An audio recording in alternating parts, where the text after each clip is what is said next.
Hélas, madame, celle que j'aime tant, souffrez que soit votre humble servant, votre humble servant, je serai à toujours, et tant que je vivrai, autre n'aimerai que vous, et tant que je vivrai, autre n'aimerai que vous. Welcome to my series of short podcasts about the stories of the Tudors. My name's Tony Riches and I'm a historical fiction author from Pembrokeshire in Wales and a specialist in the history of the early Tudors. Over the next 6 months, I'll be talking about the wives of King Henry VIII. So in this podcast, I'm looking at the life of Queen Catherine of Aragon. Now, Catherine is featured in each of my last 4 books, as well as in my current work in progress about Catherine Willoughby.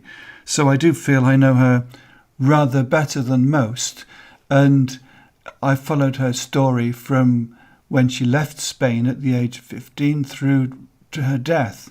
And I do feel that perhaps she's a little misunderstood by a lot of people, although she's better known than she was.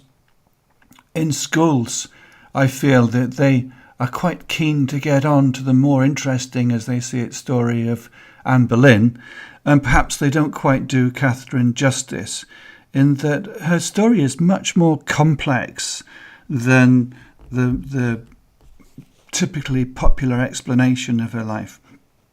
So I'd like to take us back to the beginning, and on the 16th of December 1485, Catherine of Aragon was born in Spain, the youngest daughter of the King Ferdinand II of Aragon and the amazing Isabella of Castile. Now, Isabella deserves a whole podcast of her own, but she's worth looking up because she was quite an amazing woman in her own right. And we do see something of Isabella in Catherine's spirit, particularly once her role as Queen of England is challenged. But in my book about Henry Tudor, he was very keen to have a treaty with Spain and to have it sealed by the marriage of young Catherine to Arthur, his eldest son. And they formalised this in a thing called the Treaty of Medina del Campo, which was signed in 1489. And really it set out that the marriage would go ahead when Catherine reached the age of 14 years, which was quite typical for those times, and her dowry of 200,000 crowns would be paid half when the marriage took place and the rest after the first year of marriage.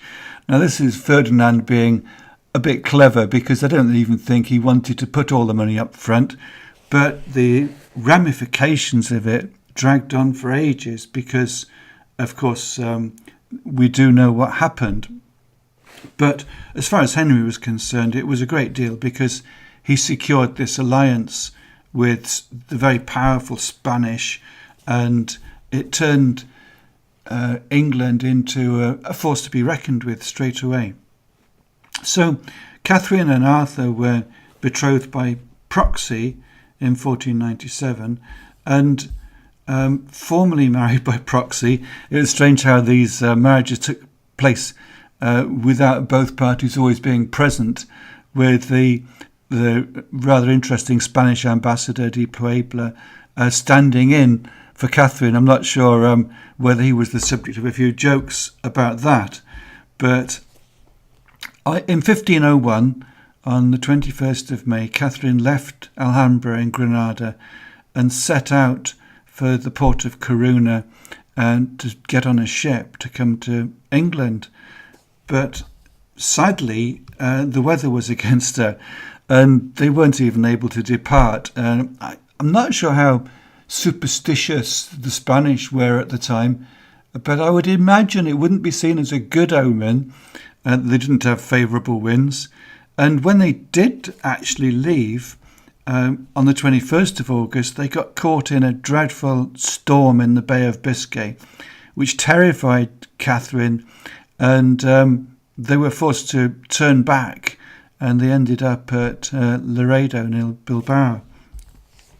I've been there, and it's now an industrial city, but it's a long way. You feel like you're a long way from home when you're in Bilbao. The ship that they were in was almost a write-off, by the way. It had to have a lot of repairs, and it was September, the end of September, before they tried for third time lucky and landed in Plymouth in October, so they didn't do too badly, where she had really quite a good welcome by the people of Plymouth and was escorted to the town of Exeter by the noblemen of Devon and Cornwall. And one of the first strange things that happens after she arrived was that King Henry VII decided that he wanted to personally meet her, see what he'd committed his son to. And really, that's against all of the protocols. But with young Arthur, Henry VII rode out from London to meet her in Hampshire. And that must have been a rather curious meeting, because I should imagine that she could speak hardly any English at the time, and Henry, his Spanish would have just been not even conversational. So they would have had to work through interpreters, and there is a scene in my book on Henry where he actually he's quite taken by her, because we do tend to think of Catherine as this slightly dowdy older woman, looking very stern in the portraits. But if you take the trouble to look at what we think of the portraits of her as a young girl, she's quite pretty by the standards of the day, with long red gold hair, and is quite personable, and she's a princess at the end of the day, and would be quite wealthy and confident with all of that, and certainly able to be a match for Henry VII. Anyway, she eventually made her way into London and processed to London Bridge dressed in the full Spanish style and followed by all of her Spanish ladies and gentlemen. So it was quite a novelty for the people of London, because the whole of her route was hung with tapestries, and there were pageants at every corner. And of course, she was married to Prince Arthur in St Paul's Cathedral, not the St Paul's Cathedral that we know now, but the predecessor, which was lost sadly in the Great Fire of London. But the king escorted her up the aisle, and the Archbishop of Canterbury conducted the ceremony. And it's interesting because this is one of the first instances of a wedding dress being white. Wedding dresses didn't used to be white, but according to the records, she was dressed in white with a veil of fine white silk covered in white pearls and gold thread. And a massive wedding banquet was held to celebrate all of that. And Ferdinand actually paid the first instalment of 100,000 gold crowns. So Henry thought everything was going to be great, and he was rubbing his hands together ready for the second instalment. So this is where it starts to go a little bit wrong, because Henry thought it would be good for Arthur to be his own man and to learn how to govern by looking after the Welsh marches. And he sent the newlywed Catherine and Arthur off to Ludlow Castle, which is actually quite a grand castle even to this day. And I can imagine that at the time Arthur would have been fairly happy with that.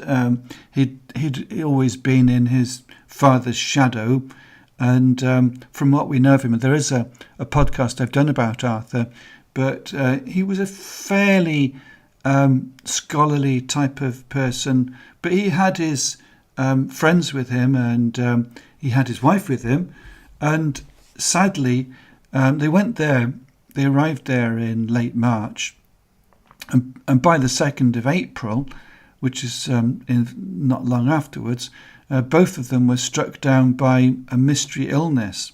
Now, there are lots of thoughts about whether this was in fact the sweating sickness, which I've referred to before, terrifying thing which used to sweep through the country and just take rich and poor. They would go to their beds with a dreadful sweating fever, and there was no known cure. And most people are aware that Arthur was struck down by it, but fewer people are aware anyway, that Catherine almost died then as well, which would have been a really cruel blow. But after Arthur died, she managed to recover.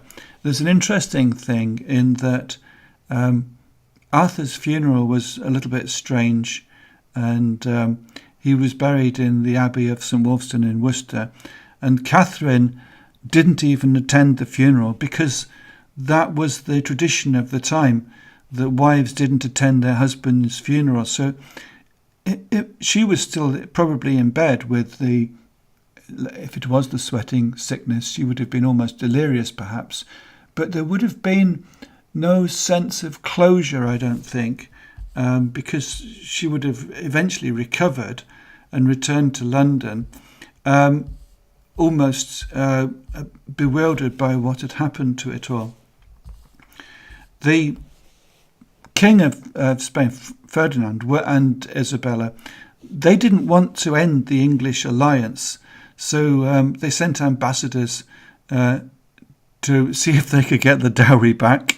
And of course, Henry VII refused, but began negotiations for an alternative marriage to his second son, young Prince Henry, who'd actually escorted Catherine to her wedding. So, they'd obviously met, and they wouldn't have known each other well, but they would have known of each other.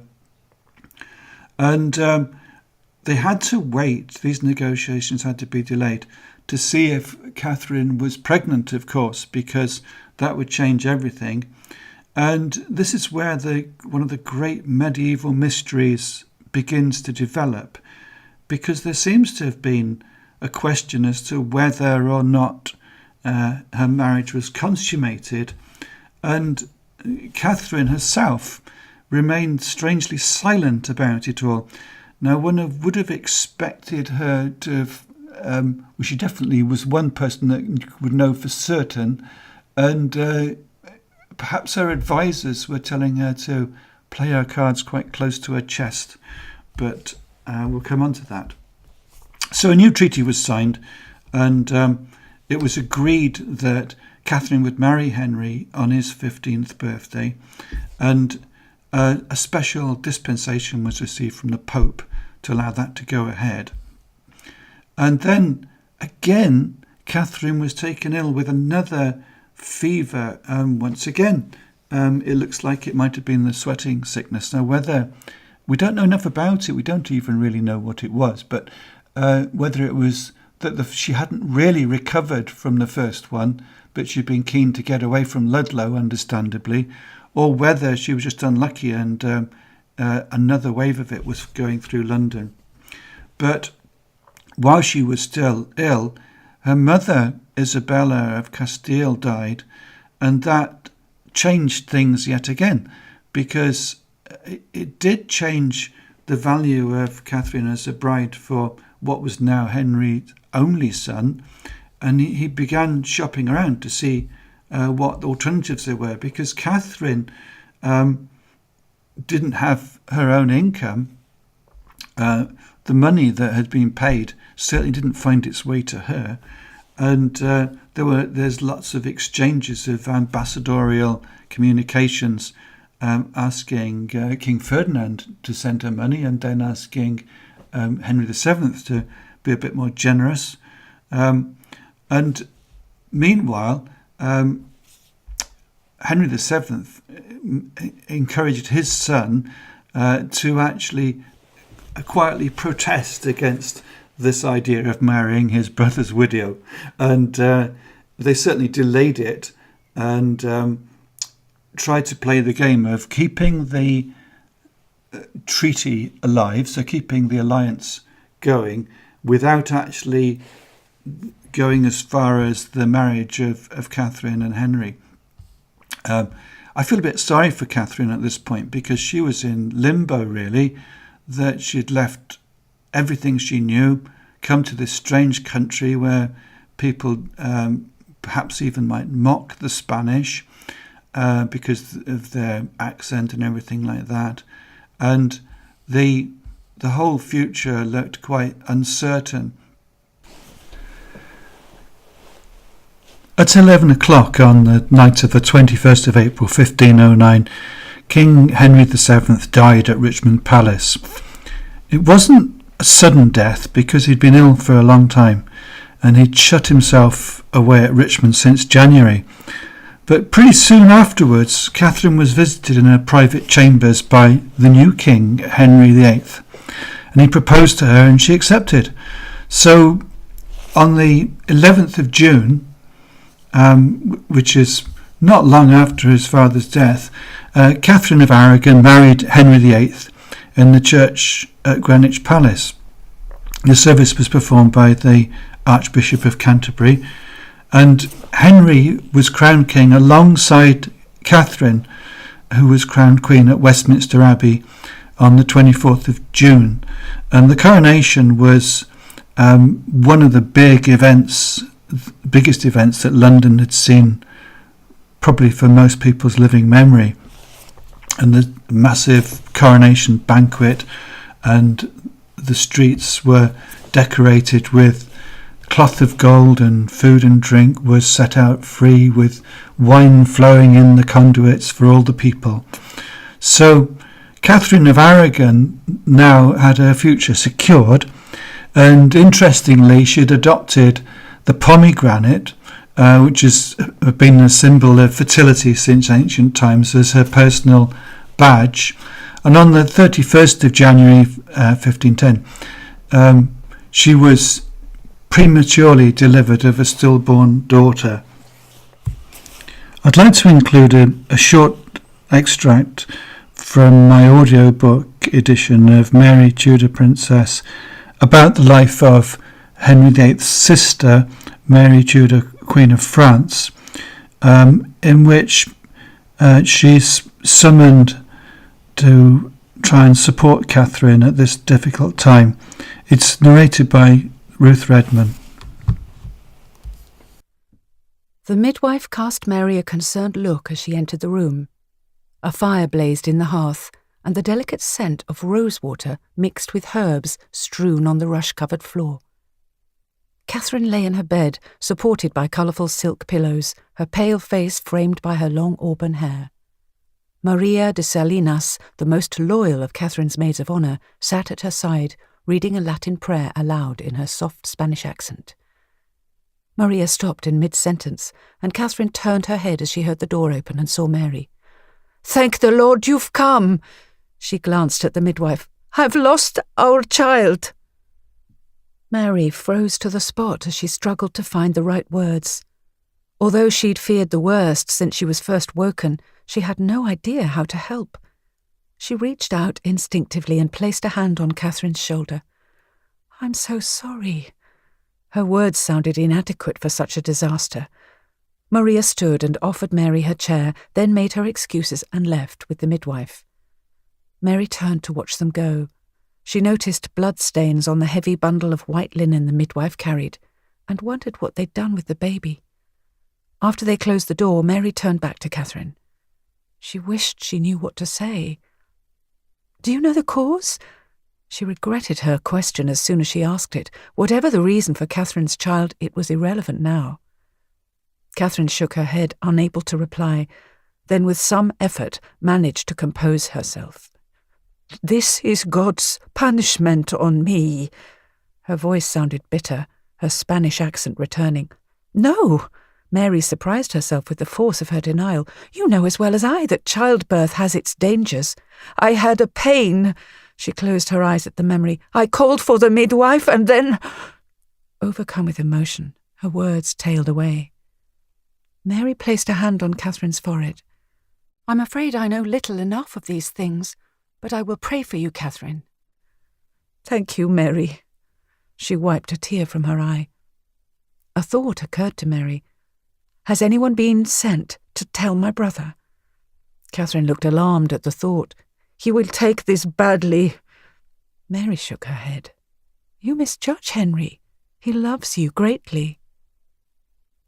A silence descended over them both as they began to think about the implications. Mary prayed she was right.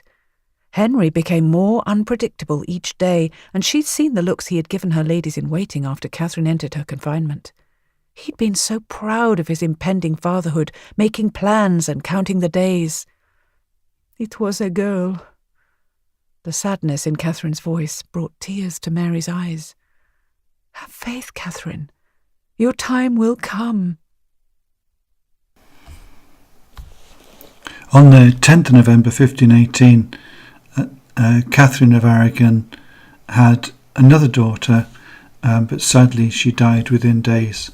So by the summer of 1519, it became common knowledge that Henry's former mistress had given birth to a baby boy, and with his usual lack of decorum, Henry proudly named his new son Henry Fitzroy, son of the king, and Catherine began to withdraw from court life because really the number of pregnancies and the number of tragic losses she's had taken their toll, and it's thought that she became depressed, which would be completely understandable. A common enough thing in the 16th century, but a tragic start to their marriage. And of course the first of many, and she announced her second pregnancy, and then the son, who was named Henry, was christened. He was old enough to be christened, and there were lots of celebrations. And then he sadly died at Richmond Palace on the 22nd of February. So, the king and the queen coped with it really quite well in the circumstances. They were both young. They had a long future ahead of them. And Catherine began to be at Henry's side all of the time, including on his progresses when he went to address the army at Dover before they made the crossing to France. And Henry appointed Catherine, who was again pregnant, as regent and made her captain general and governor of the realm. So he very much had a lot of faith in his wife. And of course the job wasn't that straightforward, because the Scots invaded on the 19th of September. They were defeated at Flodden, and Catherine, perhaps she got a little carried away. She ordered, it is said that she ordered the body of King James to be sent to Henry in France, but she settled eventually for just sending either his banner or his bloodied coat, but it was proof that she was looking after things back in England. And we have then a whole sequence of pregnancies and stillborn children. And I remember reading Alison Weir's book, and it seems that for that section of the book, poor Catherine just seems to go through one pregnancy after another, and it ends very sadly right through until 1516, when in February she gave birth to a healthy baby girl at Greenwich Palace, and the child was named Mary. Of course, Henry was disappointed that it wasn't a boy, but Mary was a survivor, and as we know, she ended up to be Catherine's only surviving child. From then on, it was really just a matter of time, because whatever Catherine did, Henry managed to outmaneuver her. He sent a deputation of bishops suggesting that she might like to spend the rest of her life in a nunnery. And when she persuaded the Pope to send Henry an order telling him he must stop seeing Anne Boleyn, he just tossed it to one side. And Catherine's health began to grow worse, fanning the flames of rumour that she was being poisoned, possibly by the Boleyn family, who would prefer that she was dead. And her best friend, Maria de Salinas, who'd been so loyal to her ever since they both arrived from Spain, was banned from visiting her. And Catherine refused to swear the oath of accession, which then put her life at risk and that of her daughter Mary, because it was a bit of a legal trick to try and trap her into something which could be called treasonable. Poor Charles Brandon was sent to extricate her from her comfortable castle and take her to the fens, where a damp place where she would definitely not have lasted very long. But strong to the end, Catherine absolutely refused to move, and Charles Brandon, being a gentleman and perhaps the last of the true Tudor knights, refused to use force. And eventually Catherine's illness became so bad that by the end of the year 1535, so we're talking about the first week of January 1536, Maria de Salinas managed to storm her way into Kimbolton Castle and was actually able to be at Catherine's bedside when she died. Now, I've mentioned about the speculation about poisoning, but I'd like to recommend to you a book by Giles Tremlett called Catherine of Aragon, Henry's Spanish Queen, which was really my main reference book over the last 4 or 5 years, because it brought together the original documents and translations of them and helped me sort out the facts from the myths that have grown up around Catherine of Aragon. And I think it is very much a book worth reading.